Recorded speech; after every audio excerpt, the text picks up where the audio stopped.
Tu veux tester Claude mais tu ne veux pas repartir de zéro? Viens, je te montre comment récupérer facilement l'historique ChatGPT de tous tes sujets importants.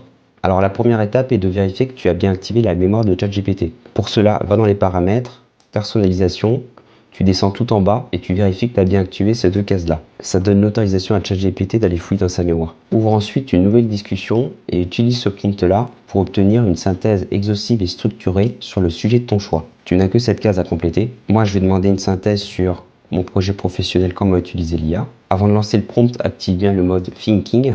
Ça permet d'allouer suffisamment de ressources à ChatGPT pour qu'il aille fouiller dans toutes tes conversations. Puis lance le prompt. Tu vas ensuite obtenir un résumé complet de tout ce que tu as partagé à ChatGPT sur ton sujet. Copie la synthèse, va ensuite dans Claude. Tu peux ensuite directement coller la synthèse ici.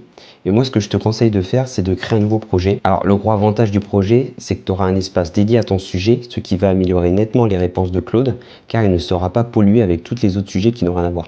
Rentre ensuite les bonnes informations, puis crée ton projet. Retourne ensuite sur ChatGPT pour copier la synthèse de son sujet, puis colle-la sur Claude dans une nouvelle conversation du projet. Lance la conversation. Voilà, Claude en sait tout autant que ChatGPT sur ton sujet. Si tu veux le prompt pour obtenir la synthèse complète de n'importe quel sujet important, je te le mets en commentaire à épinglé.